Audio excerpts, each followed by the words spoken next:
Have you ever had the feeling that something invisible was shaping your entire reality long before you had the chance to choose?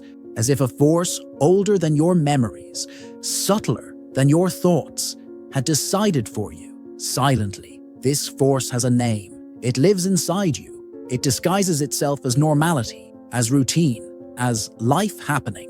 But in truth, it is the silent emotion that governs your vibration. And according to Napoleon Hill, it is precisely this emotion, almost always ignored, that decides what you manifest, what you repeat, and what keeps escaping. It doesn't matter how much you study, plan, or desire. If this emotion is not aligned, everything you try to build will become soulless effort, a manifestation without roots.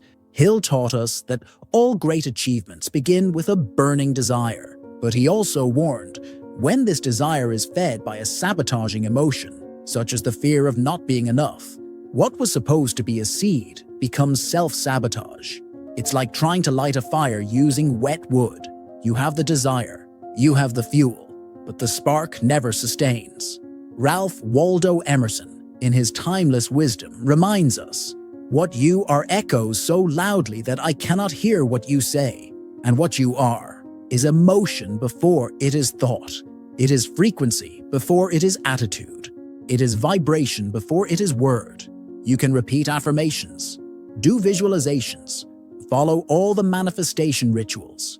But if behind all this there is anxiety, fear, urgency, or self-punishment, what manifests is exactly that. Because the universe does not respond to what you ask for. It responds to what you vibrate. And here lies the blind spot. The false positivity.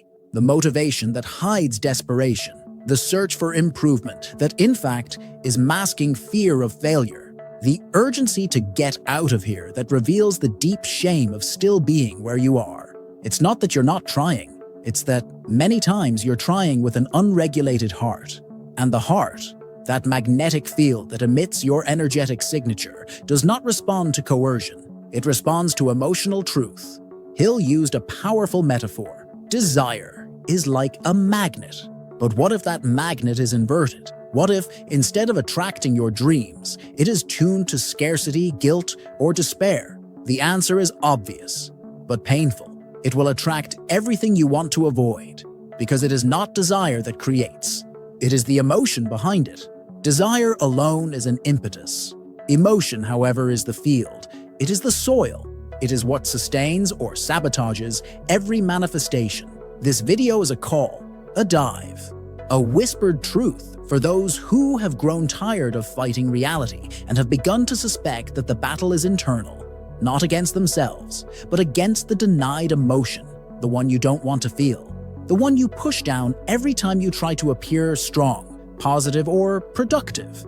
That emotion is the key, not to controlling the world, but to reversing the polarity of your field.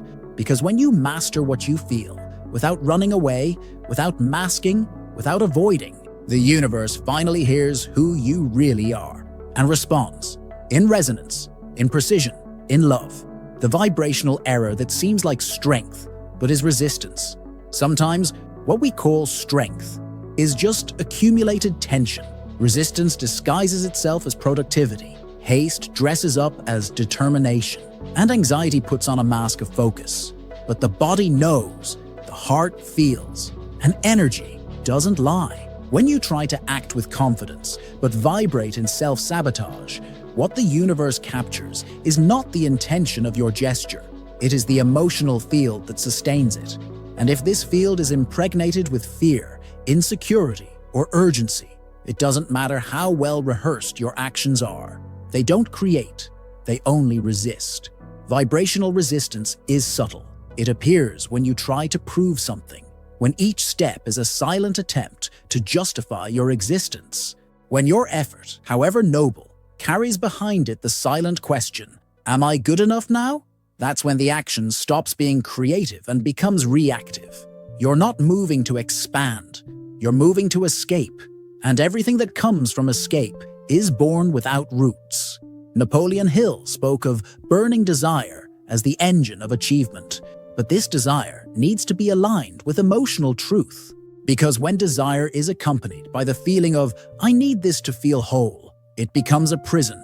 Your strength becomes rigidity, your focus becomes obsession, and your will, which should be a flame, becomes an uncontrolled blaze, burning everything around it, including yourself. Resisting is not the same as persisting. Persisting is born of faith. Resisting is born of fear. Persisting is walking even without seeing. Resisting is fighting, not to fall. One is trust, the other is camouflaged despair, and the universe responds to the source, not to appearance. It does not move by visible gestures, but by invisible emotions.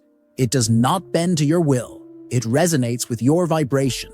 That is why it takes courage to stop, courage to be silent, courage to look within and admit, I am acting, but I am exhausted. I am trying, but I am vibrating fear. This is not weakness. This is awareness. It is in this awareness that the possibility of real change is born, because only when you release the tension of needing to prove, the field around you begins to relax. And where there is relaxation, there is space for truth to emerge, for the flow to return, for manifestation to align with who you are, and not with what you fear.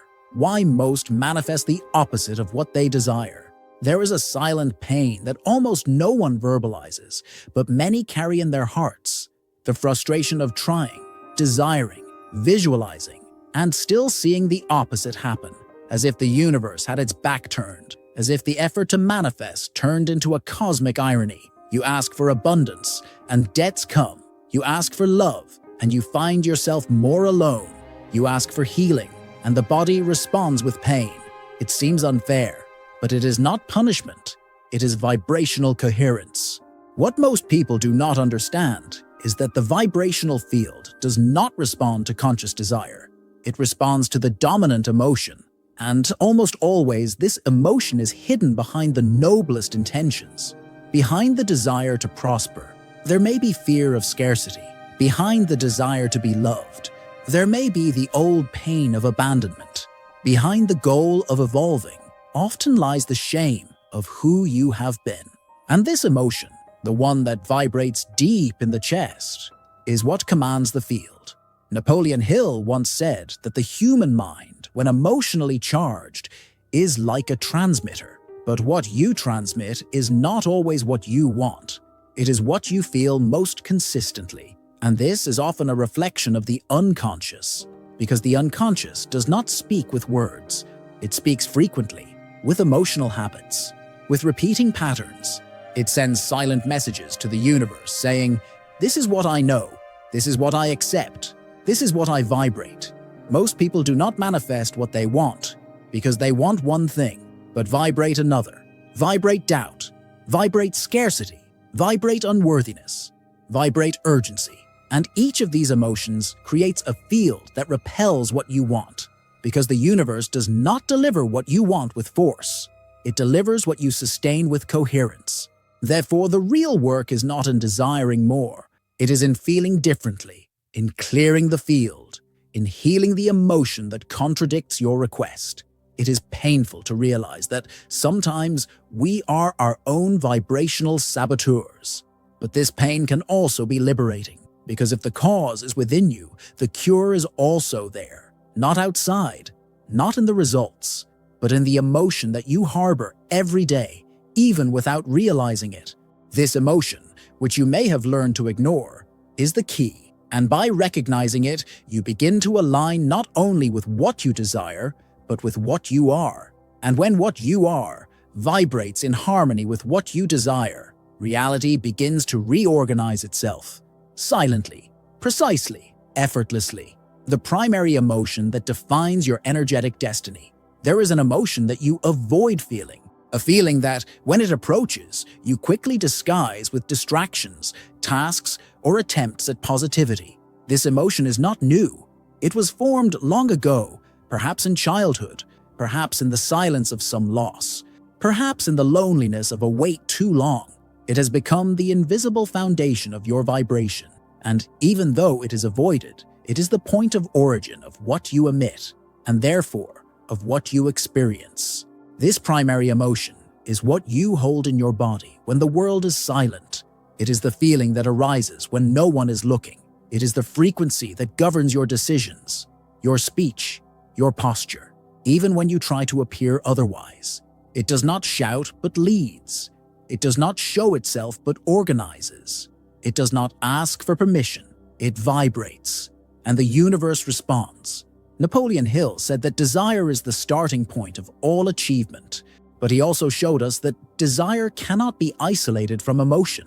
If you desire with your mind, but carry fear in your heart, the dominant vibration will always be fear. If you desire success, but the emotion that governs your field is doubt, the manifestation will be sabotaged from the root. The emotion that you avoid is the one that most shapes your life, because everything that is avoided gains strength. Everything that is repressed multiplies in the invisible field. Identifying this primary emotion is not easy. It requires silence.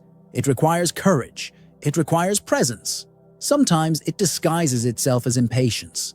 Other times, it disguises itself as anger, sadness, or tiredness.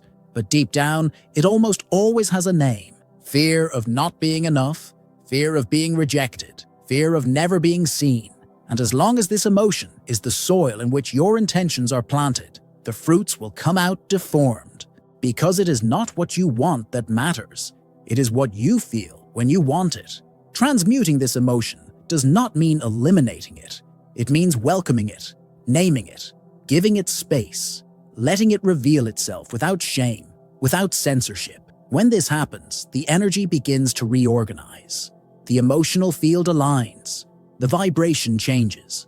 And with it, destiny. Because what you feel deep down becomes the root of your reality. There is no way to lie to the universe. It feels with you. It manifests what you sustain. And when you hold emotional truth, life responds with manifested truth. How dopamine silently blocks your manifestation. There is a subtle euphoria that many mistake for alignment, an inner drive that feels like excitement but hides instability. It is the excitement of dopamine, one of the most seductive chemicals in the human brain. Dopamine is the neurotransmitter of anticipation, reward, expectation. It creates intense feelings that something good is about to happen. And this, at first glance, seems like a positive state. But when dopamine silently commands your vibrational field, it becomes an obstacle disguised as progress. That excitement, that glow that appears when you visualize something you desire, is not necessarily coherence. Often, it is just brain chemistry stimulating desire as an escape. Dopamine does not create presence. It projects the future.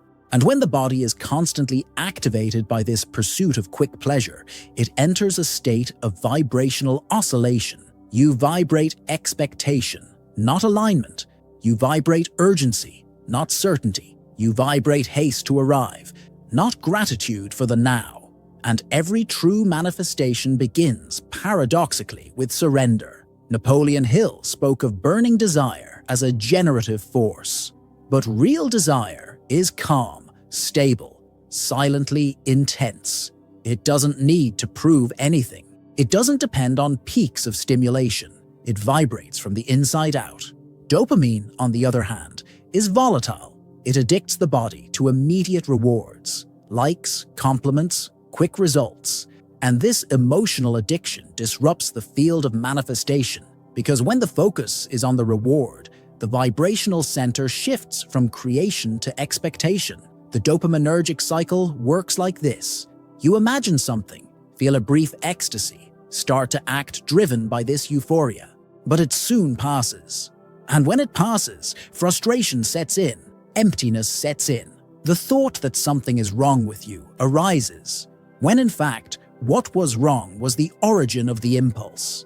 This back and forth of hope and disappointment wears out the nervous system, and an exhausted nervous system cannot sustain high vibrational states. It goes into survival mode, and manifestation ceases to be creation and becomes defense. In addition, dopamine traps you in doing, in excessive doing, in unnecessary doing, because the brain, conditioned to the chemistry of reward, makes you chase more and more movement. Even if the movement is empty, you feel that you need to always be acting, always trying, always proving, and in this compulsion to do, you disconnect from your being, from your vibration, from your presence, from the now. Joe Dispenza shows us clearly that the personal electromagnetic field does not respond to what you do, but to who you are while you do it. The coherence of the heart with the brain only happens in states of emotional regulation, and dopamine, when uncontrolled, prevents this coherence. It creates peaks, and peaks do not sustain frequency. Frequency is sustained in the base state, and the base state is only organized in emotional silence, in energetic clarity, in the stability of the being. That is why understanding the role of dopamine in your manifestation journey is essential. Not to deny the joy of anticipation, but to not confuse excitement with alignment.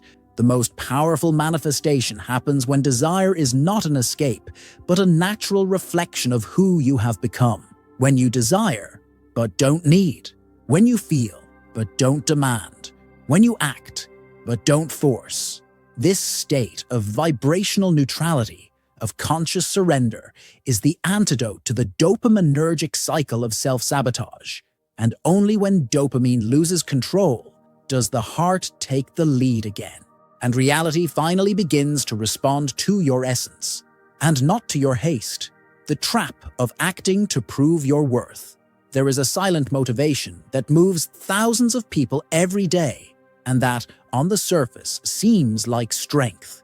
It seems like courage, it seems like determination, but when observed in depth, it reveals itself to be a vibrational prison, the compulsion to act to prove that one is enough. This is one of the most subtle emotional traps of manifestation. It wears the cloak of productivity, but vibrates lack. And everything that is born of lack returns in the form of scarcity. You wake up early, plan, execute, make an effort, but deep down, each action is guided by a hidden need to be recognized, accepted, validated. Each movement is an unconscious attempt to tell the world, or perhaps yourself, "See, I deserve it." The problem is not in the action itself, it is in its origin, because when you're doing is an attempt to compensate for an unresolved emotional wound, it disconnects from true creation. It turns into noise, distorted vibration. Napoleon Hill spoke of the power of self-image, how what you believe about yourself shapes all your decisions. And when your self-image is sustained by the idea that you need to make up for something, be it a past mistake, a rejection, a silent comparison, your vibration becomes contaminated. You may even achieve results, but they will be accompanied by exhaustion, instability, and an internal echo of insufficiency. This type of action is reactive. It is not born from inspiration. It is born from necessity, from the urgency of not feeling small, from the attempt to silence an internal critic that never stops. You act, but inside, you are fighting. You accomplish, but inside, you are demanding. And the universe, which responds to your deepest emotional state, returns this pattern with experiences that reinforce the same feeling, that you need to do more, be more, deliver more. It is an endless cycle. This compulsive action also blocks the natural flow of life. Because when you try to prove your worth, you make decisions based on fear. Fear of being forgotten, of being rejected, of being invisible. And fear, as a dominant emotion, rearranges your energy field. It closes doors that love would open. It attracts people and situations that feed insecurity instead of dissolving it. And so you find yourself stuck in an emotional script that repeats itself, despite all your effort. True worth cannot be proven. It is recognized. It is sustained in silence. It becomes a stable vibration when you stop acting to deserve it and start acting because you feel you already are. Everything changes. Decisions become lighter. The body relaxes. Energy flows. And what was once effort becomes expression, because the soul does not need to justify its existence. It only needs to be lived with presence. There is a peace that only comes when you let go of the weight of having to validate yourself. And this peace is not passivity, it is power. It is in this state that manifestation becomes natural, not because you have done enough, but because finally you felt enough before you did anything. And that feeling, that vibration, is what reprograms your destiny without shouting, without fighting, with gentleness and truth. Beware of the desperate desire to move on. There is a restlessness that cannot be resolved with movement, an urgency that does not cease with results. It is the desperate desire to move on, not through inspiration, but through rejection of the present. This inner rush, which many confuse with ambition, is in fact the reflection of an unwelcome pain. It is the vibration of "I do not accept where I am," that, even without words, spreads throughout your entire energy field. And when this happens, each step forward turns into hidden resistance. The problem is not wanting to go further. The problem is wanting to escape the present as if it were a mistake, as if your current reality were a flaw that needs to be corrected urgently. This type of desire does not create expansion, it crystallizes scarcity, because the desire that is born from rejection is anchored in lack. And the universe, which does not understand intentions, understands vibrations. It responds to the field, not to speech. And if the field vibrates denial, urgency, frustration, the manifestation will come at the same frequency. Napoleon Hill said that burning desire is the starting point of all achievement. But this desire needs to come from the soul, not from anxiety. The soul desires with silence, with certainty, with gentle firmness. Anxiety desires with noise, with haste, with fear. And fear, even disguised as motivation, continues to be fear. It continues to vibrate lack. It continues to ask the universe, not as a creator, but as a fugitive. Someone who wants to escape, not someone who wants to flourish. The desperate desire to get out of the place usually appears when you start comparing yourself. When you look around and feel like you're falling behind. When you measure your trajectory with someone else's ruler. When you internalize the rhythm of the world and forget your inner time. And it is at this moment that anxiety disguises itself as a goal, a plan, a focus. But behind the focus, there is anguish. There is the silent sensation that, if you don't change soon, you will be swallowed up by your own fear of remaining. The body feels this. Breathing shortens. Sleep becomes agitated. Decisions are accelerated. The nervous system goes on alert. And in this state, there is no stable vibration. There is no harmony with creation. There is only defense. And where there is defense, there is no flow. There is no clarity. There is no presence. There is only a silent race against time. Against yourself, against life. And life, when pursued, escapes. The cure for this pattern is not in doing more. It is in feeling differently. It is in looking at the now, even if imperfect, even if painful, and saying, I recognize this place as part of my path. Because only when the present is embraced does it begin to transform. Only when you stop running away from your current reality does it begin to make room for a new one. It is in this state of active acceptance, not resignation, but surrender, that the field rebalances itself. The true way out is not away, it is inward, because where you are does not define your limitations. It only defines your lesson. And when you understand this, desire ceases to be an escape and becomes a direction, a path that begins in the now, not in the illusion of the future, a path where urgency gives way to confidence, and where the next step is not driven by the fear of staying, but by the truth that everything is already in motion, even when it seems stagnant. The hidden factor that reprograms your emotional field. There is a transition point between what you feel and what you manifest, a silent space between emotion and reality. This point is not visible, it is not physical, but it organizes everything that becomes matter around you. It is the emotional field, and behind it, there is a secret that few fully understand. Cardiac coherence, a state of alignment between the heart, brain, and vibration that redefines everything. Your perception, your energy, your choices, and most importantly, your signature in the universe. Most people try to change their reality with thought, with affirmations, with visualizations, but they ignore the body, they ignore the heartbeat, they ignore the internal rhythm. And it is at this point that transformation is lost, because without emotional coherence, any intention is diluted. Any desire loses strength. It is not thought that commands creation. It is the field that sustains this thought. And this field only stabilizes when the heart enters a state of harmony, when it stops reacting to the external world and begins to pulsate with the internal world. Napoleon Hill already intuited this in his words, even without the modern vocabulary. When he spoke of emotional faith, he pointed to this state, to this vibrational conviction that comes from within and does not depend on external evidence to be established. And this is exactly what the science of cardiac coherence proves today.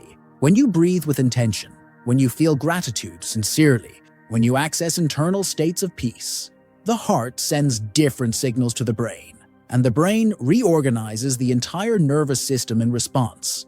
This adjustment creates a cohesive, stable, resonant electromagnetic field, a field that not only influences your body, but that communicates with the field around you, with people, with circumstances, with time itself. You stop reacting, you start emitting, you stop being shaped by stimuli, and start shaping events by the frequency you sustain.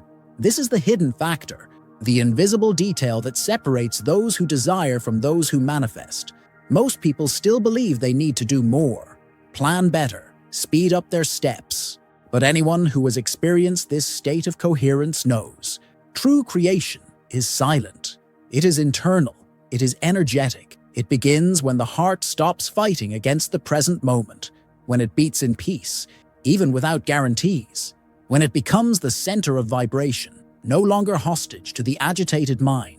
And in this state, there is no effort. There is harmony. There is no urgency. There is presence.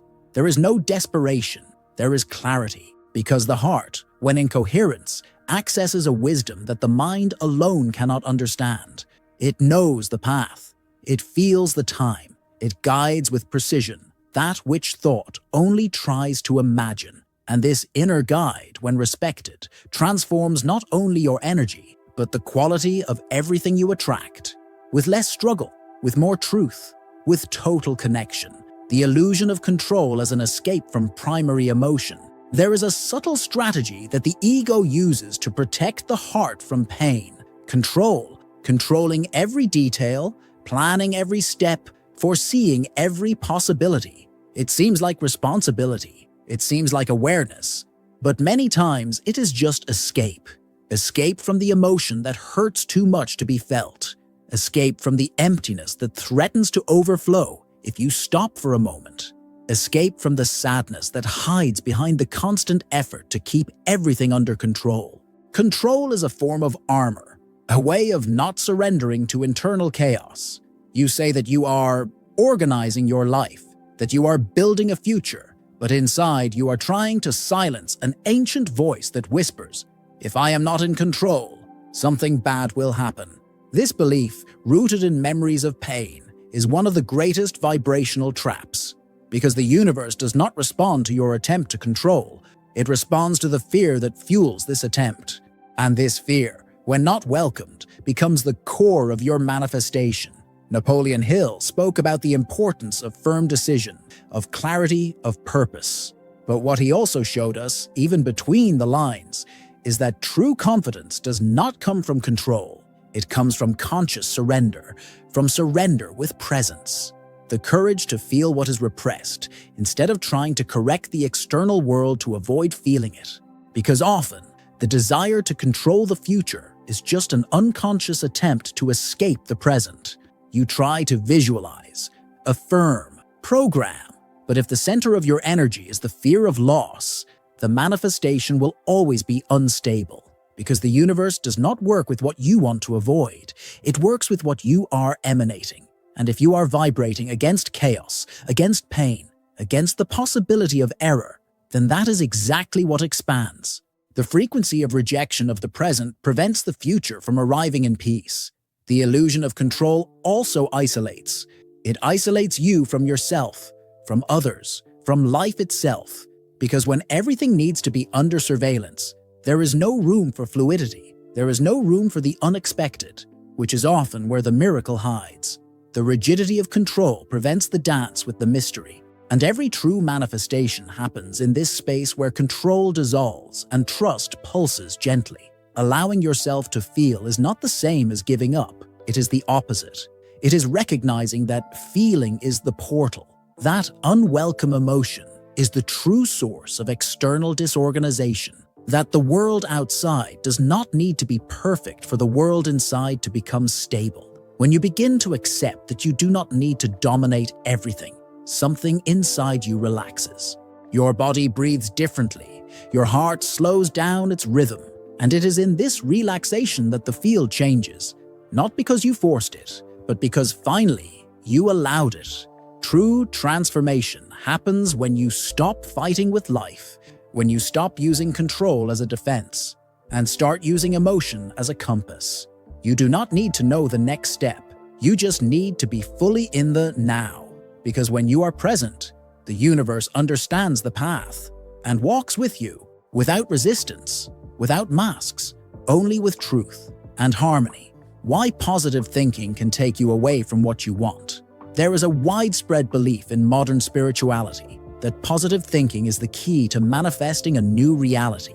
And while there is truth in the idea that thoughts shape frequencies, there is also a subtle trap hidden in this teaching, the trap of superficial positivity, the kind that is not born from true emotion, but from a mental attempt to hide what hurts, to stifle what is alive, to deny what still pulses as pain. Positive thinking, when disconnected from emotional coherence, does not create.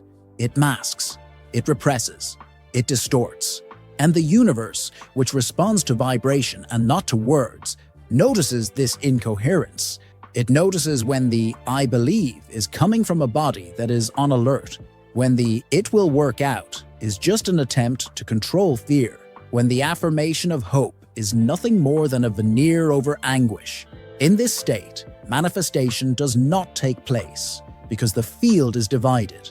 Thought says one thing, vibration says another, and energy always responds to vibration. Napoleon Hill spoke about the power of applied faith, not faith as empty belief, but faith as felt emotion, an emotion that aligns thought, body, and action. When there is this coherence, positive thinking becomes powerful. It is no longer a denial of pain, but an extension of inner truth. It is born from a body that already believes, from a heart that already trusts. It does not need to be forced. It emerges naturally as a reflection of a vibration that has already been transformed. Disconnected positivity, on the other hand, can become an emotional saboteur, because by constantly trying to be positive, you begin to reject parts of yourself. You begin to feel guilty for being sad. You begin to judge yourself for feeling afraid. You begin to believe that being vulnerable is being weak. And this repression, this attempt to silence the shadow with pretty words, creates a tense field. A field that appears to be light, but vibrates rejection. And everything that is rejected, even internally, becomes stronger. It is important to understand that unwelcome emotion does not disappear, it hides. And as long as it is hidden, it continues to vibrate. It continues to create. It continues to command. Therefore, positive thinking only works when you are already vibrating in peace, when there is already a ground of acceptance, of clarity, of truth, when you have already felt what you needed to feel and stopped fighting against your own humanity. True positivity is not noise. It is not a catchphrase. It is not a mental effort. It is emotional silence. It is a deep presence. It is that calm that remains even when everything outside seems unstable. It is born when thought stops being an attempt at denial and becomes a reflection of the new inner vibration. When this happens, it is no longer necessary to repeat, "It will work out" 1,000 times, because the body already knows.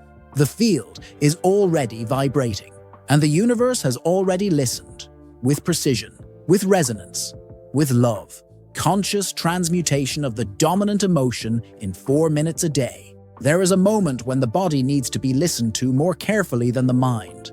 A moment when transformation does not come from new ideas, but from the courage to feel, from inhabiting one's own center. from rediscovering the part of oneself that has been ignored for so long.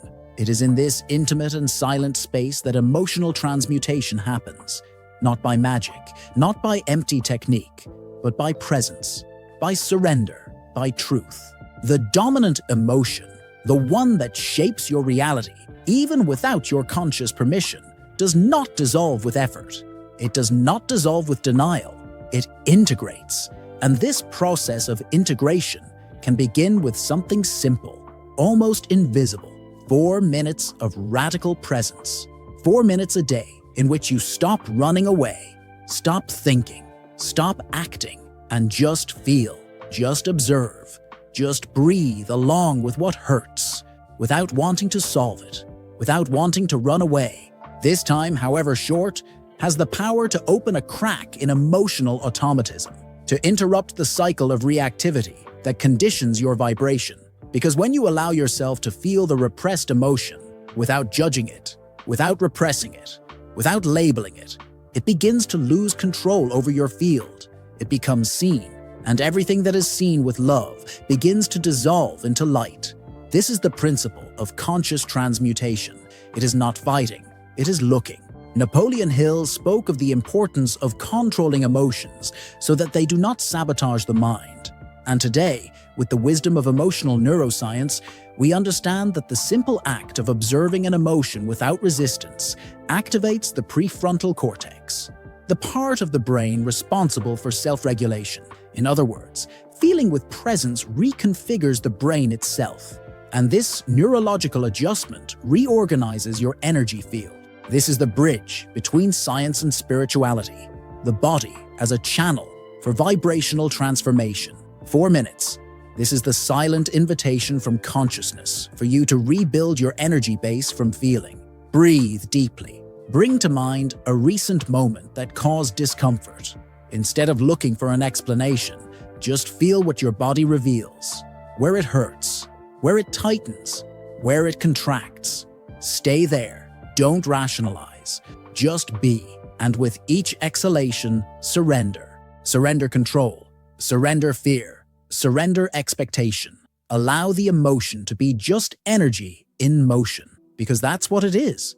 The transmutation happens at this exact point, when the emotion, previously frozen, starts to flow again, when the body stops fighting and starts to release. And this release changes everything. It changes the way you see yourself. It changes the way you vibrate. It changes what you attract. Because life does not respond to what you desire out of convenience. It responds to what you feel with consistency. And when, finally, you allow yourself to feel truthfully, life feels with you and responds.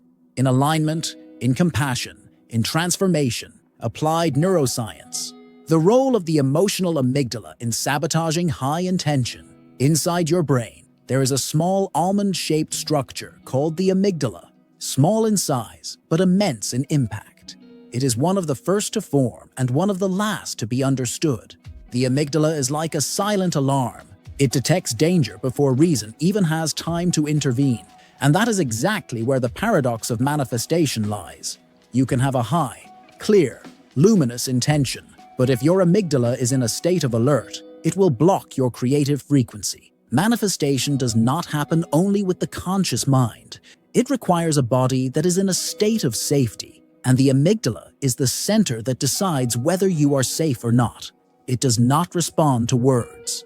It responds to your emotional history, to untreated wounds, to silent memories of rejection, loss, shame, or abandonment.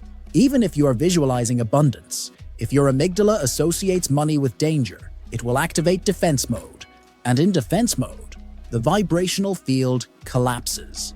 Napoleon Hill spoke of the importance of overcoming fear, but it is not the blatant fear that sabotages the most.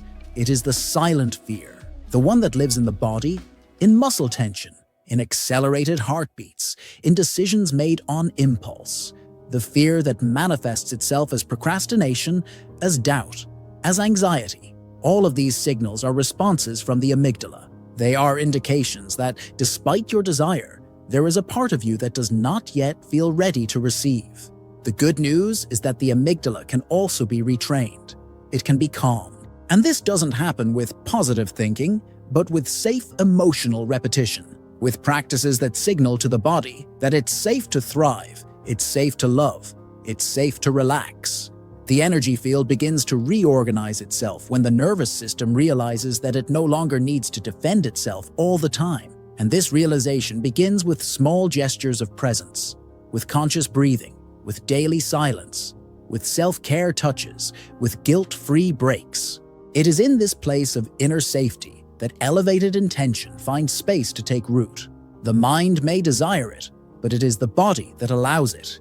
And if the body is stuck in a constant state of alert due to trauma, pressure, or memories, manifestation will be blocked, not for lack of faith, but for overvigilance. The amygdala needs to be calmed so that the heart can open, so that the field can emit with stability, so that the vibration can sustain the new. True manifestation is not just a matter of focus. It is a matter of emotional safety, and safety is not created by the absence of risk. It is created by the presence of awareness. When you know what you feel, when you welcome your reactions, when you understand your limits without judgment, the body regulates itself. And a regulated body is a clean field, a ready field, a receptive field. The amygdala stops being an alarm and becomes an ally. And elevated intention, at last, finds fertile soil to flourish. Metaphor of the fertile field and the seed of fear. Imagine a vast, silent field covered in seemingly fertile soil. You walk through it, feel the wind, observe the horizon, and decide to plant. In your hands, you hold seeds of intention, desire, and purpose. You kneel, carefully open the soil, and deposit each seed with hope. But what you don't realize, or avoid realizing, is that the soil that receives these seeds is contaminated. Not by visible toxins, but by an invisible vibration, fear. And fear, even when subtle, transforms the nature of everything it touches. This is the real metaphor for your energy field.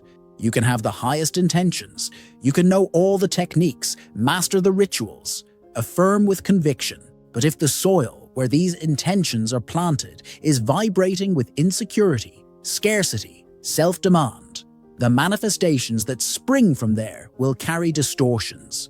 They will be fragmented versions of what you desire, because the seed does not grow on its own. It grows in response to the field that nourishes it. Napoleon Hill always pointed to desire as the primary force of achievement, but what few realize is that desire, when mixed with fear, turns into tension, into urgency, into suffering. And this mixture between wanting something very much and at the same time deeply fearing it creates an incoherent field. It is like throwing a seed into waterlogged soil. Instead of flourishing, it sinks. Instead of rising, it suffocates. Fear is an essential emotion. It protects, alerts, preserves.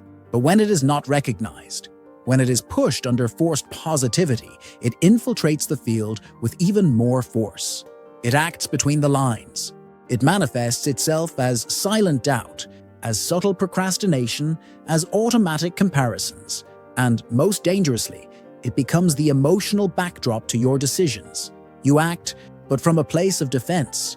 You create, but from lack. You move forward, but vibrating scarcity. Transforming this field does not require destroying fear. It requires seeing it, touching it, talking to it, because fear, when it is gently named, begins to lose its strength. It stops being a threat and becomes a given, information, a path. The fertile field begins to purify itself when you stop fighting what you feel and start to welcome it, when you honor the emotion that arrives, even if it is not the idealized one.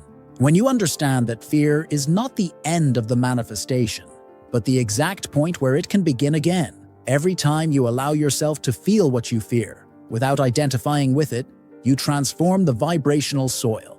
You fertilize it with presence, with awareness, with truth. And over time, the same seed that was once lost finds roots, finds strength, finds light, because the field has changed, not outside, but inside. And it is always there that everything begins to align, where the miracle sprouts, not because it was forced, but because finally it had space to flourish. Emotional dissociation exercise to deprogram unconscious fear. There are emotions that are not born in the now. They are echoes. Emotional fragments that belong to old versions of yourself. Versions that still live in your body, even though your mind has moved on. These emotions, especially unconscious fear, operate like hidden software. They do not shout. They do not ask for permission, but they command. They command choices, reactions, silences, blockages. And as long as they are not seen, they continue to determine your base vibration, and therefore, the reality that you attract. Emotional dissociation is not an escape. It is an invitation, a conscious return to that which was denied, a therapeutic look at frozen emotion. Dissociation is not abandonment. It is observing clearly. It is positioning yourself as a witness to your pain instead of being held hostage by it. When you create this internal space between the I that feels and the I that observes, something begins to transform. The emotional field, previously compacted by fear, begins to open up. The emotion, previously fixed, begins to flow. Napoleon Hill stated that the mind must be trained for self-control. But true control does not come from control.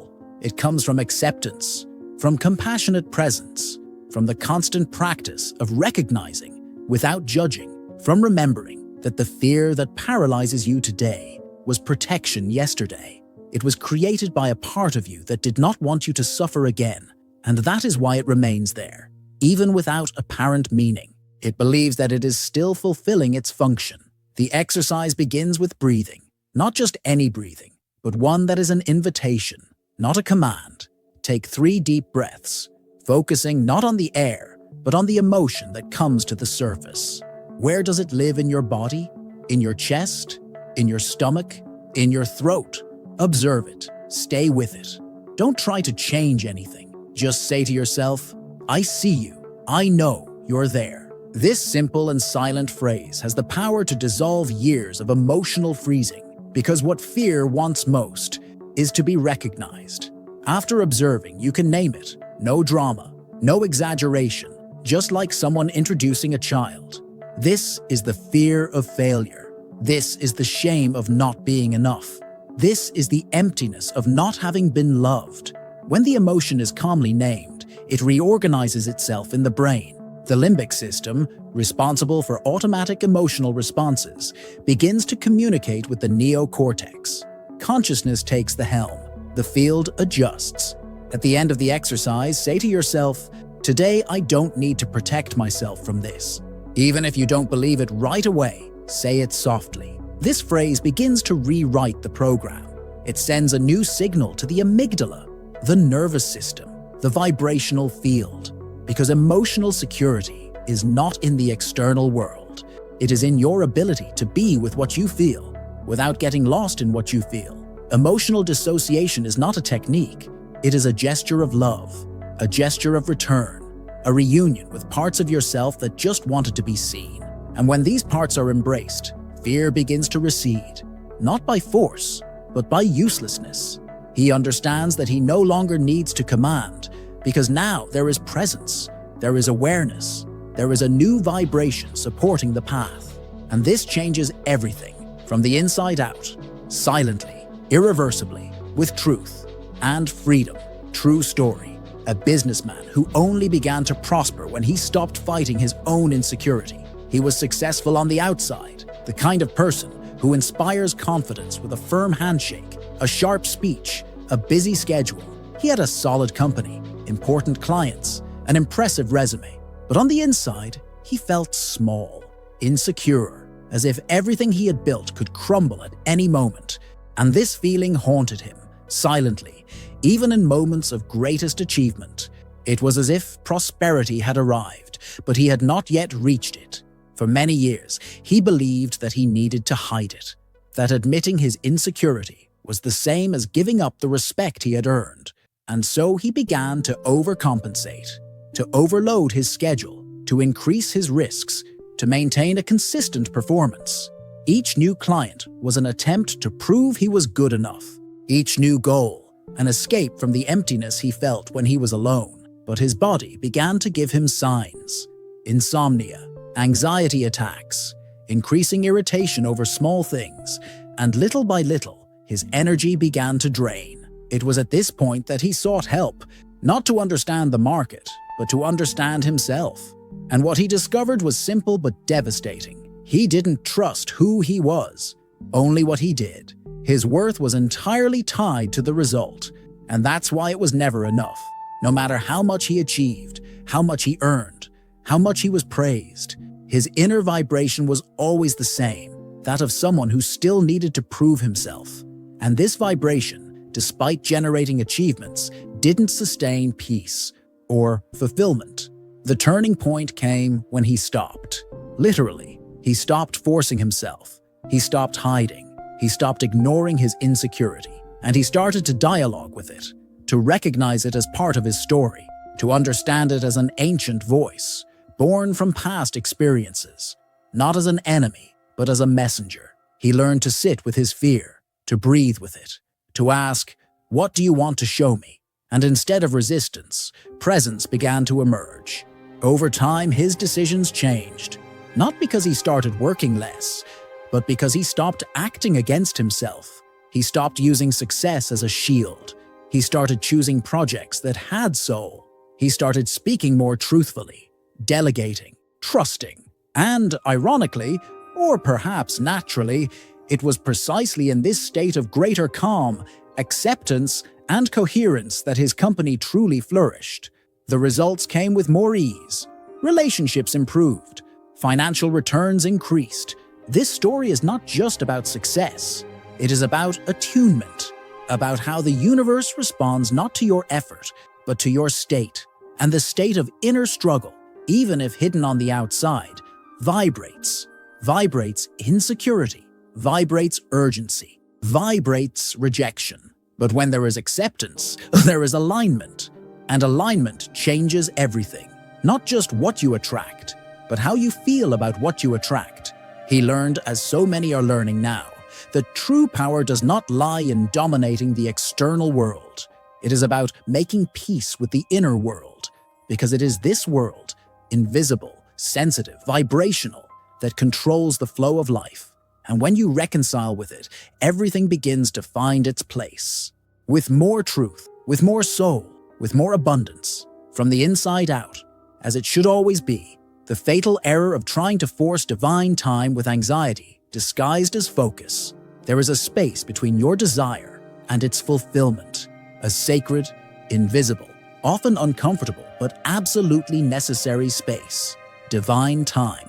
This time cannot be accelerated by haste, nor manipulated by discipline. It does not respond to your anxiety, nor to your urgency. It responds to your vibration, and true vibration is only sustained by trust, not by obsession. Many people confuse focus with anxiety. They call determination what in truth is desperation in disguise. They chase goals with a heavy heart, believing that if they do everything right, the universe will be obliged to reward them. But the universe does not negotiate with urgency. It resonates with harmony, and harmony only arises when you are at peace with time, when you stop demanding that the future happen now and start living in the now as if it already contains the future. Napoleon Hill spoke of the importance of keeping desire alive, burning, present, but he also said that faith is necessary, and faith is not expectation. Expectation wants to control. Faith, on the other hand, knows how to wait. Wait without despair. Wait without abandoning the now. Wait with surrender.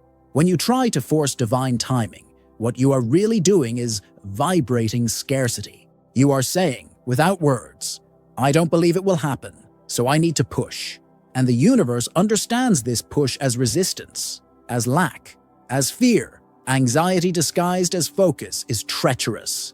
It keeps your mind busy, your schedule full, your body alert. But inside, there is a constant noise, a feeling that something is always about to happen, and it never does. You believe you are building, but in reality, you are consuming your own energy trying to control the invisible. You are trying to anticipate the outcome of a story that is still being written. Divine timing is not punishment. It is protection. It does not delay. It aligns. It does not punish. it prepares. When something does not happen at the time you want, it does not mean that you are wrong. It means that the universe is adjusting layers that you do not yet see. Maybe preparing people, maybe dissolving resistance, maybe strengthening your roots so that what is coming is not lost. Because the blessing that arrives before the right time becomes a burden. Trusting in divine timing is an act of vibrational courage. It is keeping your heart open even in the face of silence. It is continuing to vibrate the yes, even when everything seems to stand still. It is to follow lightly, without giving up, but also without pushing. It is to know that there is a flow, and that this flow does not bend to your anxiety. It harmonizes with your surrender. When you understand this, something changes. Anxiety subsides. The body relaxes. The mind becomes still. And, curiously, it is in this state that manifestations begin to arrive.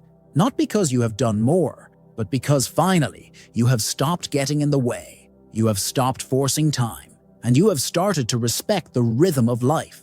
A rhythm that, when listened to with the heart, reveals a wisdom that haste will never achieve. And this wisdom is the true power of manifestation, with time, with presence, with faith that does not demand. It just vibrates and trusts how the dominant emotion leaks through your words, gestures, and decisions without you realizing it. You can strive to appear confident, articulate, sure. You can choose your words carefully, practice rehearsed gestures, adopt a posture that conveys authority, but still, something escapes. A hesitant look, a pause that is too long, an unconvincing intonation. Because the dominant emotion, the one that truly lives within you, always finds a way to express itself. It leaks out, between words, behind gestures, between the lines of decisions.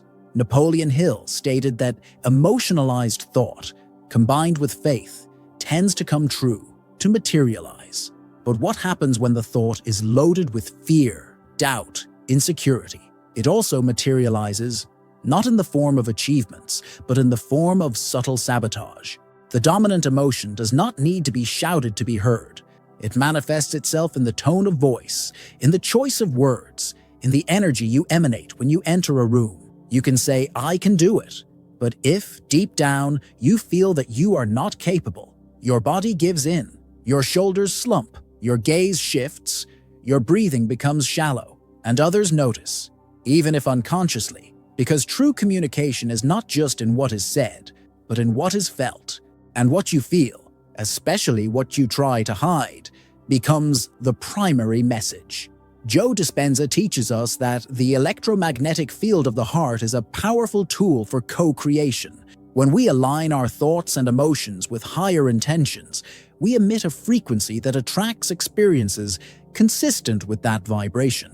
But if there is dissonance between what we think and what we feel, the field becomes chaotic. And this chaos is reflected in our interactions, in the opportunities that arise, or fail to arise, and in the decisions we make. The dominant emotion influences even choices that seem rational.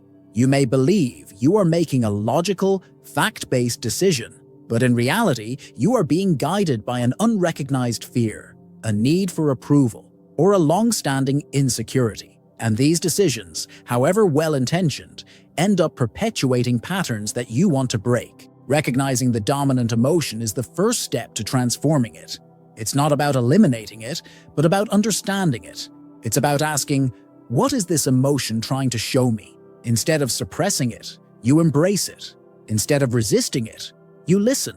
And in the process, you begin to create an internal space where new emotions can emerge.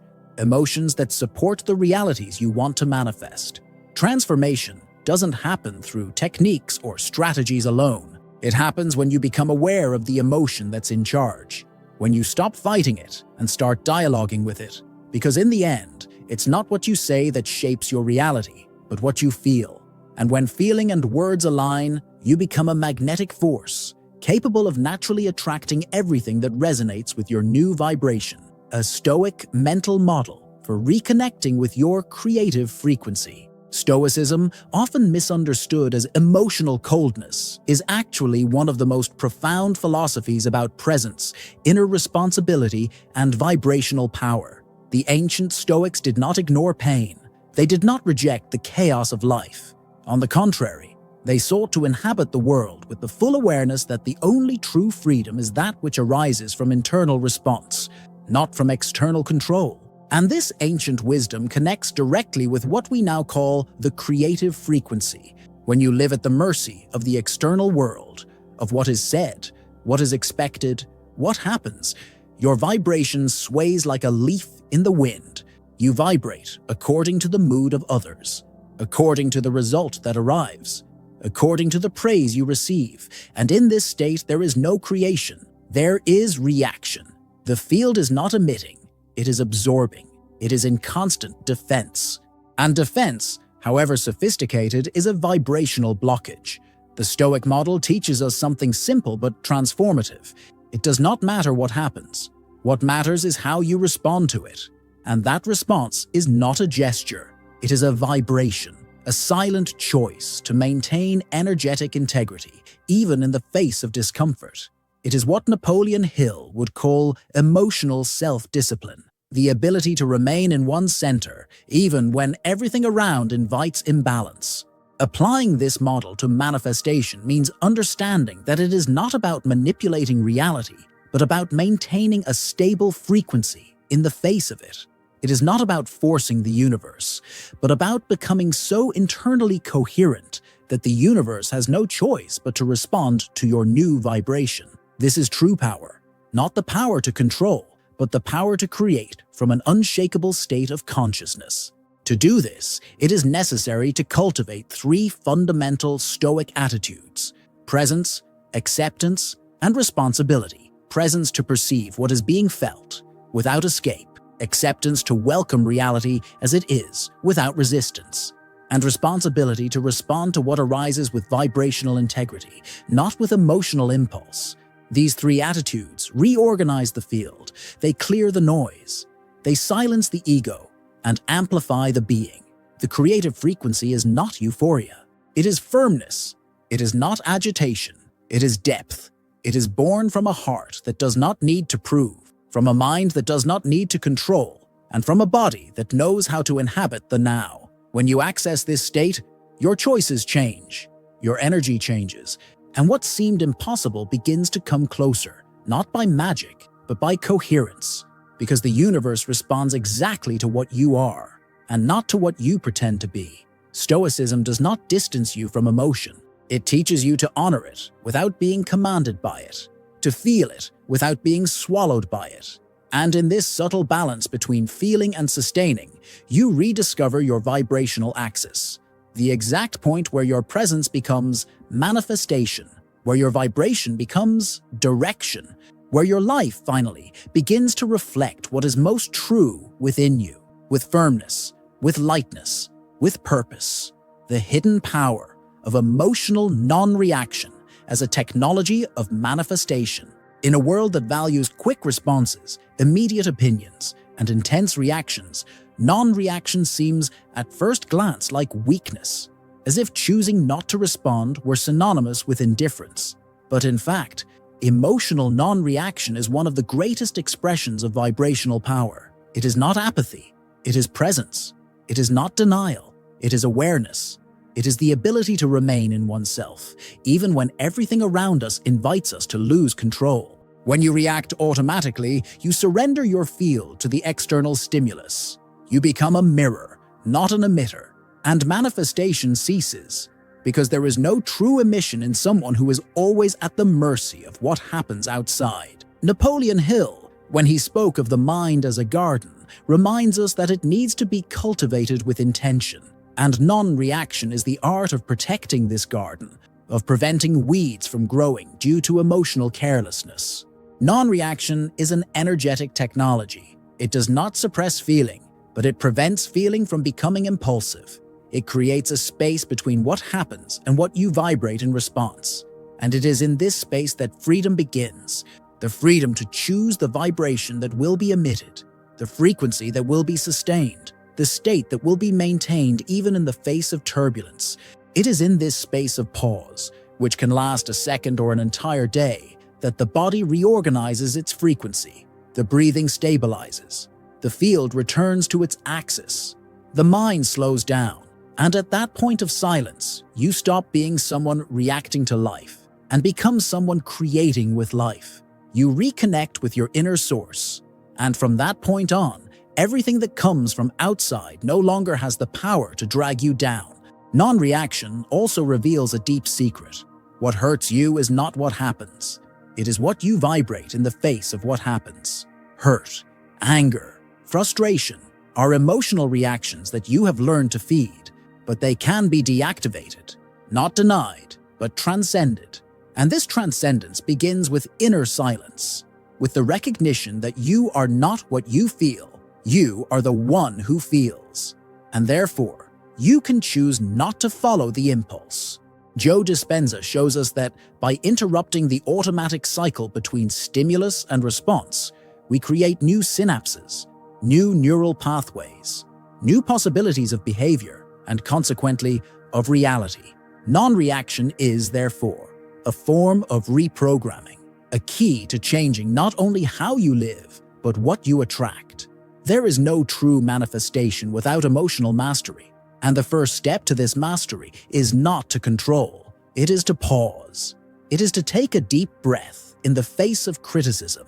It is to be silent in the face of provocation. It is to look within before responding outwardly. It is to recognize that sometimes the greatest act of power is what is not seen.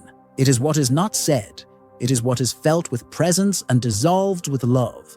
In this state, you stop being reactive and become creative, because creation is born in the space where reaction has been suspended and where vibration can finally rise, in peace, in direction, in truth. Why emotional silence is more powerful than 100 mental affirmations. In a world saturated with voices, stimuli, and incessant thoughts, silence has become sacred territory, a forgotten space where the soul can finally be heard. Not the empty silence of the absence of sound, but emotional silence, the one that emerges when the heart stops fighting, when the mind becomes still, not out of exhaustion, but out of surrender.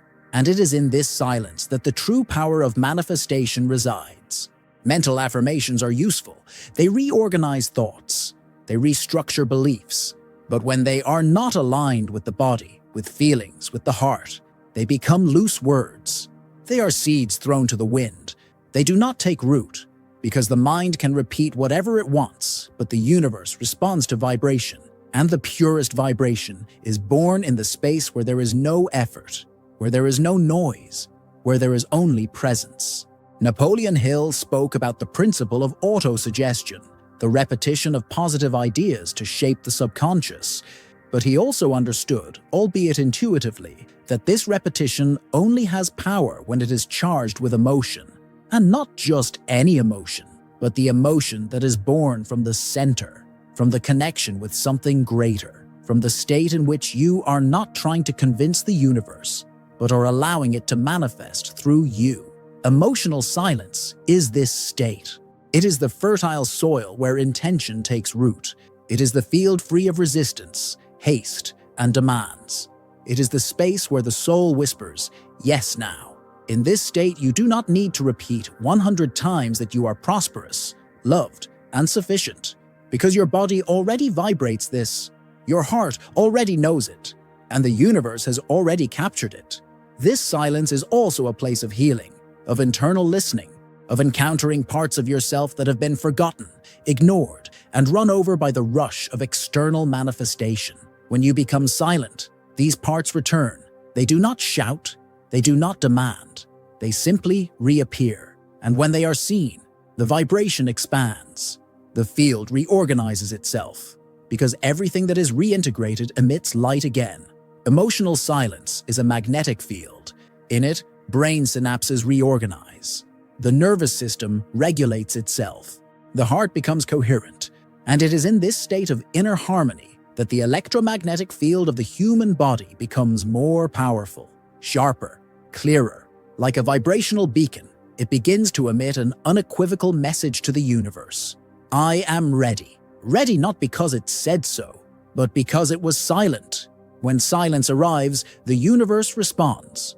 And it responds with precision, because creation does not need noise. It needs truth, and truth almost always reveals itself in silence, in the space between one thought and another, in the fertile void between one emotion and another. There, where nothing seems to happen, everything starts to happen. There, where you stop searching, what you have always sought finds you, without effort, without repetition, only with presence and vibration, the emotion that needs to be welcomed, not defeated, and how that changes everything. From an early age, we learn to overcome pain, to overcome fear, to overcome weaknesses. We are educated to believe that overcoming is synonymous with confrontation, that in order to grow, we must fight against that which limits us. And so we begin a silent battle with everything we feel, especially with that emotion that always returns, persistent, uncomfortable, almost embarrassing, the emotion that seems to not let us move on, the one we judge as an enemy. But the truth is different, deep, simple, unavoidable. That emotion that you try to overcome, in fact, just needs to be welcomed. It is not there to be dominated. It is there to be heard. It is not blocking your manifestation. It is pointing to what needs to be integrated before manifestation can happen. It is not an obstacle. It is an invitation. And the moment you understand this, everything changes. Napoleon Hill wrote about the importance of transforming emotions into fuel for achievement. But this fuel is not born from conflict. It is born from transmutation. And transmutation is not suppression. It is allowing the energy of the emotion to move, transform, and elevate. This only happens when you stop labeling the emotion as wrong, unwanted, inadequate, and you begin to recognize it as part of your field, as part of your path. The emotion that returns, fear, guilt, shame, rejection, is not trying to paralyze you. It is trying to be heard. It arose at a time in your life when you did not have the resources to deal with it. So, it stayed, frozen, waiting, reappearing in cycles, in repetitions, in patterns that you could not explain. And the more you tried to overcome it, the stronger it became, because everything that is resisted intensifies, but everything that is welcomed dissolves. Welcoming this emotion is a gesture of profound compassion. It is sitting with yourself, without masks. It is saying, I see you. I will not run away anymore. It is allowing it to exist without trying to change it. Because paradoxically, it is when you stop trying to change the emotion that it changes. Not through effort, but through presence. The emotional field reorganizes itself when there is a safe space, when the body understands that it no longer needs to fight against itself. Joe Dispenza talks about how the body stores emotions as programs, and until these programs are deactivated, they will continue to determine what you vibrate, what you attract, what you repeat. Deactivating does not mean erasing. It means reprogramming. And reprogramming begins with acceptance, with the simple but powerful act of being with what you feel, without resistance, without urgency, without judgment. That is where healing begins. That is where energy is released. That is where manifestation becomes possible, because the emotion that once blocked now sustains. What once was pain now is power. What once seemed like weakness now is a bridge.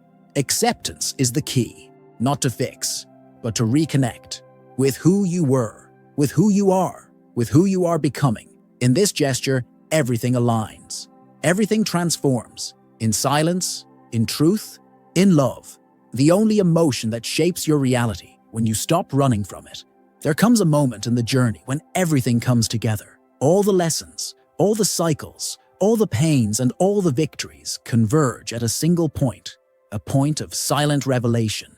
And it is at this point that you understand, not with your mind, but with your entire body, that there is an emotion that has always been there. The same one.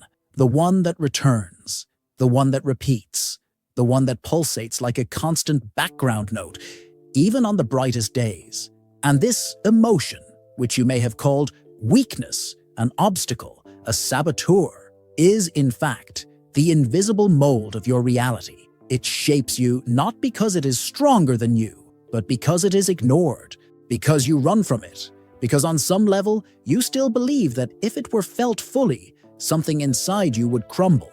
But what crumbles, in truth, is only the illusion of control, the illusion of invulnerability, the illusion that it is possible to manifest a new life without first going through the shadow of the old life. Napoleon Hill said that desire needs emotion to become a driving force, but he also warned that emotion needs to be elevated, aligned, coherent with intention.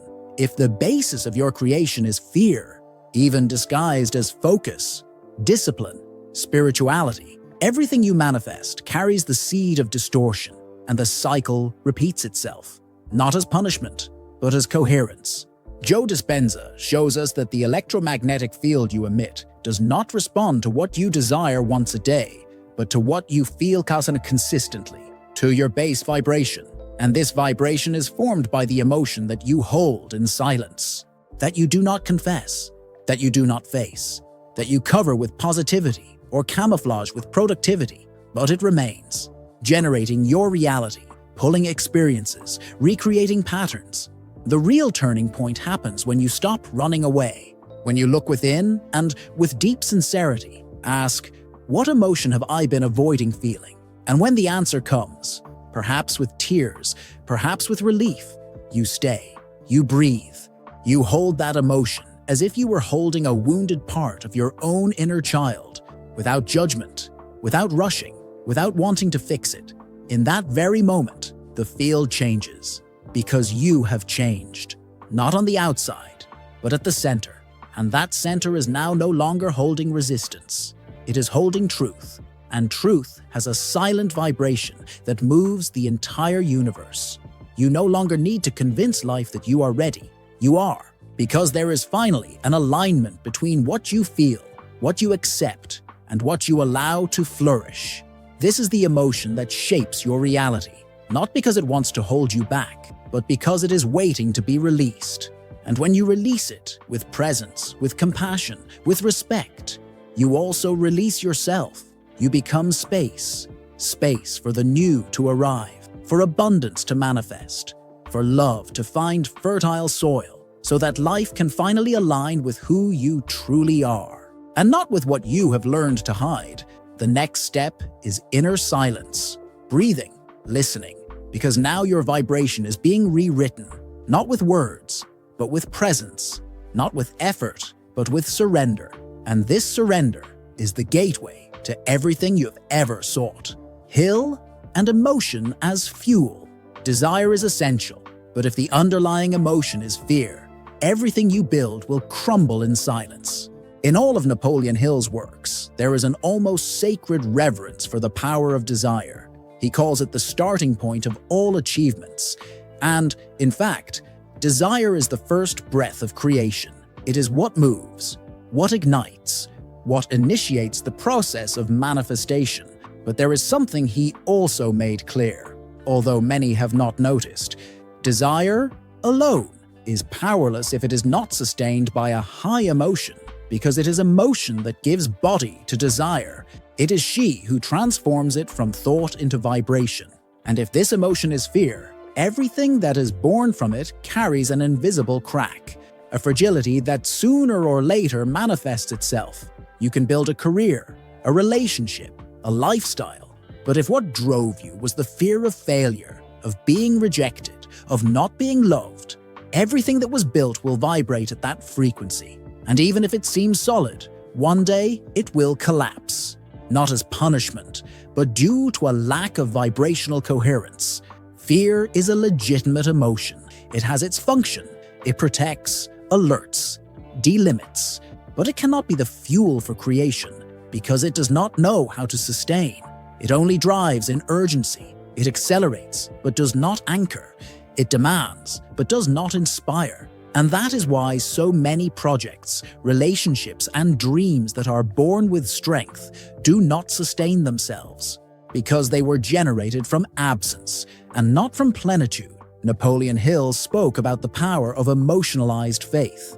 And what is this faith, if not the opposite of fear? Faith vibrates certainty, vibrates confidence, vibrates surrender. When desire is fueled by this emotion, it becomes unbeatable because it no longer depends on the result. It is already a fulfilled vibration. And in this state, reality simply responds with precision, with synchrony, with grace. But for this to happen, a gesture of profound inner honesty is necessary, recognizing what is the base emotion that has sustained your desires, looking at your own impulses with courage, admitting when what seemed like passion was just an escape, when what seemed like ambition was just disguised fear. And from this clarity, begin the true realignment. Transformation does not require you to abandon desire. On the contrary, it asks you to refine desire, to cleanse it, to elevate it, to reconnect it with a true emotion, an emotion that does not agitate, but sustains, that does not accelerate, but flows, that does not demand proof because it already feels that it is. This is the emotion that builds without noise, that creates without tension, that manifests with stability. And when it becomes the foundation of your field, everything that is built becomes lasting, not just in form, but in soul, in essence, in truth. Joe Dispenza and the personal electromagnetic field. You emit what you feel consistently, not what you think sporadically. There is a bridge between thought and reality. This bridge is not made of words, nor of plans. It is made of vibration, and this vibration is born not of what you think once in a while, but of what you feel regularly. The personal electromagnetic field, as Joe Dispenza teaches us, is the silent language with which you speak to the universe. It is what determines what you attract, what you repel, what approaches, and what dissolves. You can spend all day thinking about prosperity, repeating affirmations of abundance, visualizing scenes of success. But if the emotion vibrating at your base is fear, scarcity, or frustration, the field picks it up. And it is not influenced by what is said once or twice a day. It responds to the emotional pattern that repeats itself, to what has become your dominant frequency, to the feeling that is so present in you that it already seems normal, but that is actually creating your reality every day. Dispenza shows that this field is not a spiritual metaphor. It is a biological reality. The heart emits an electrical field that is much more powerful than the brain, and this field is shaped by emotions. Elevated emotions such as gratitude, joy, and love expand this field. Emotions such as fear, anger, and guilt contract it. And what manifests in your life is proportional to the coherence of this field. When the heart and mind are in sync, reality responds in sync. But when there is dissonance, what arises is confusion, blockage, repetition. Therefore, thinking is not enough. Visualizing is not enough. True manifestation requires vibrational coherence. It requires that what you think is in tune with what you feel, that what you desire is in harmony with what you believe, that your field is saying the same thing as your intention. And this is only possible when there is emotional awareness, when you stop trying to force a new future with old emotions, when you recognize that the feeling that seems small is, in fact, the energetic password that opens or closes the doors of your path. The electromagnetic field does not respond to pretty phrases. It responds to the truth, to the emotional truth that you carry in your body, that you transmit in silence, that you sustain even when no one is watching. It is this truth that creates your reality, and therefore, the greatest spiritual work is not in asking the universe for something. It is in becoming someone who already vibrates what you desire, not once a day, but consistently, with integrity, with intention. When you change what you feel, you change what you emit. And when you change what you emit, you change what you experience. The field responds exactly to what you have become. And at that point, life is no longer a struggle to achieve something. It becomes the natural reflection of your new frequency, a faithful mirror, a vibrational echo, a dance between what you hold within and what begins to happen outside. Final key: True transformation does not happen when you force reality, but when you change the underlying emotion that attracts your reality. There is a fine line between acting with intention and trying to control the flow of life. A line that, when crossed, turns desire into anxiety and intention into rigidity. Many people believe that transformation happens through doing, through repetition, through constantly pushing reality to bend to what was desired. But true transformation is not born of force. It is born of vibration, and vibration does not change through effort. It changes through emotional awareness. You can change your habits. You can change your words. You can change your environment. But if you do not change the emotion that underlies all of this, the change will be temporary, superficial, conditioned, because the base emotion is the invisible foundation of everything that manifests. It is present in your posture, in your breathing, in the choices you make without thinking. It shapes the way you see yourself, and therefore, it shapes what the universe gives back. There is no need to force reality. The universe does not move by pressure. It moves by coherence. When there is coherence between what you desire, what you believe, and what you feel, there is no resistance. Reality begins to align by gravity, not because you pulled it, but because you became such a clear, authentic, stable vibrational center that it had no other option but to adjust.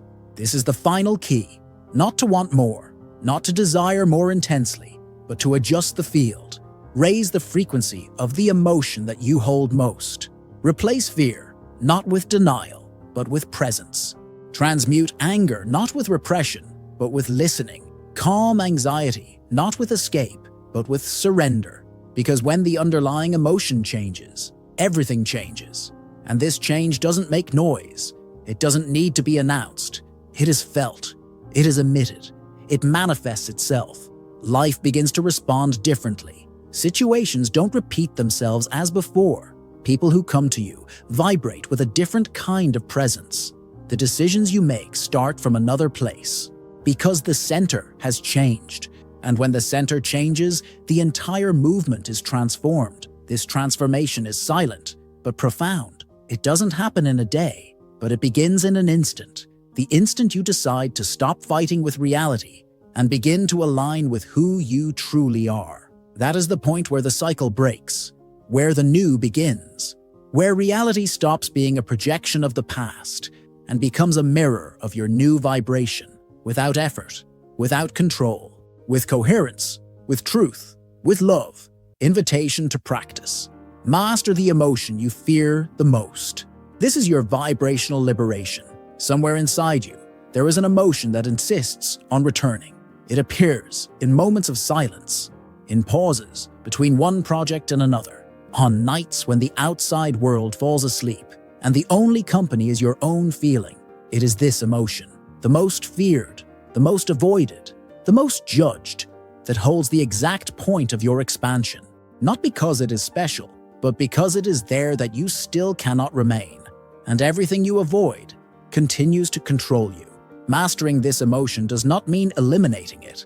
It does not mean defeating it with positive words or burying it under a well-managed routine.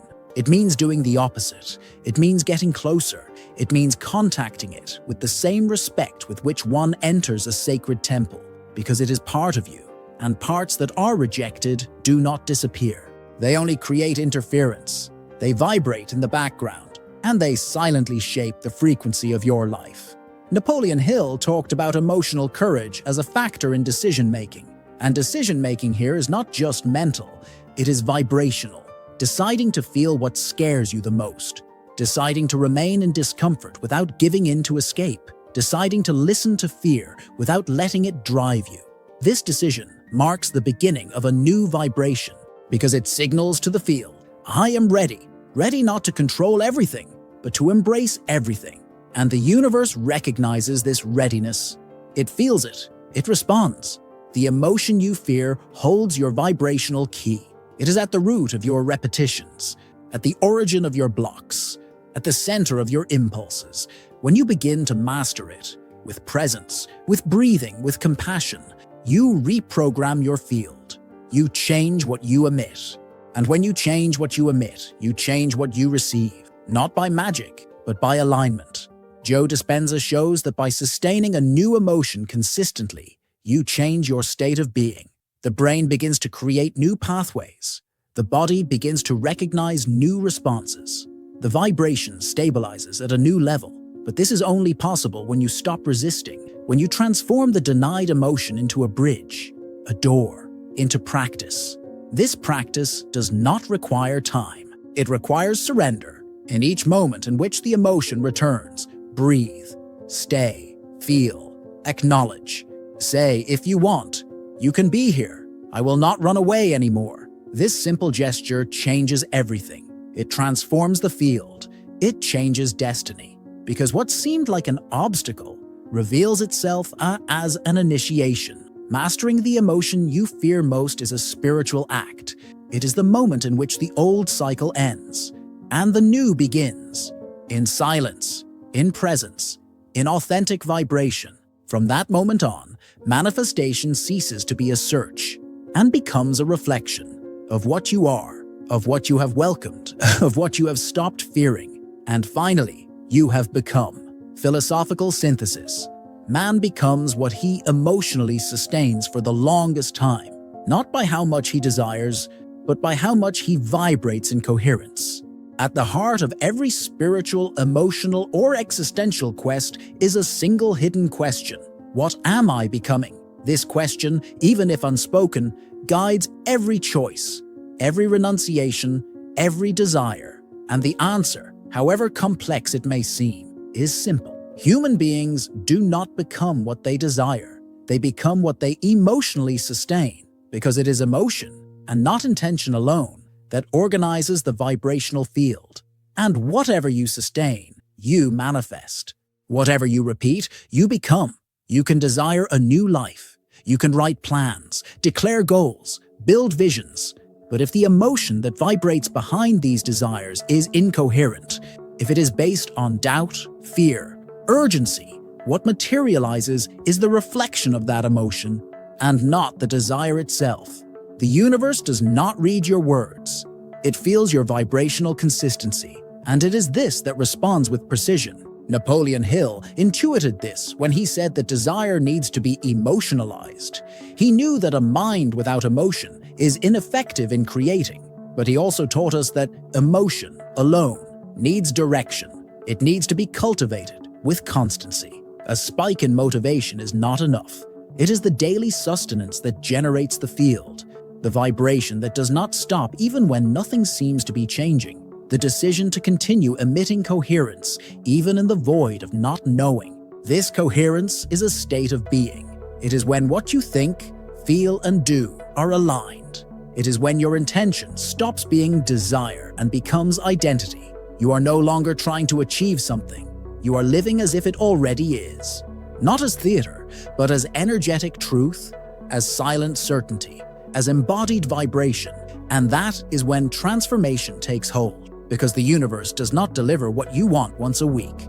It delivers what you vibrate all the time. It resonates with your emotional constancy, with the feeling that you sustain even on ordinary days, in moments of silence, in small decisions. Every moment in which you choose coherence, even in the face of the invisible, is a brick in the construction of your new reality. You are always becoming, even when you think you are standing still, even when you feel like you are regressing. The question is not whether change is happening. The question is, who is being fed within you? Fear or presence? Urgency or confidence? Reaction or vibration? Because in the end, the great spiritual truth is not about what you achieve. It is about what you sustain, because that is what you emanate. That is what you attract. That is what you become. And when you become someone whose emotion is in harmony with your essence, life simply follows, in coherence, in rhythm, in truth. You are not behind. You are awakening. If you have come this far, something in you has already begun to change. Maybe it has no name. Maybe it still seems too subtle to be perceived by the external world, but inside you, there is a new point of silence, a center that was once noise and is now space, a field that once vibrated urgency, and now breathes presence. No matter how many times you have sabotaged yourself, no matter how long you have felt like you have been standing still, the truth is, you have never been stagnant. You have been being polished from within by the emotion that refused to be ignored, by the fear that no longer wanted to be pushed away, by the pain that, deep down, was just a part of you trying to come home. You are not behind. You are awakening. This is what awakening is. Not a cry for light, but a return to the original vibration, the one that has always been there, waiting for you to stop fighting and simply allow. Allow the emotion to speak. Allow the body to listen. Allow the soul to lead. The universe is not distant. It is responding to you with precision, with neutrality, with exactitude, not to what you want, but to what you sustain. And now that you begin to hold something new, a new emotion, a new silence, a new presence, the field is already in motion. And even if your eyes can't see it yet, the vibration is already reorganizing. You don't have to run. You don't have to prove it. You don't have to overcome a part of yourself to transform. You just have to keep your heart open enough not to run away. Stay with what you feel. Stay with who you are. Stay with the truth, even when it's not comfortable, because that staying is what transforms. It's what clears the field. It's what rebuilds the path.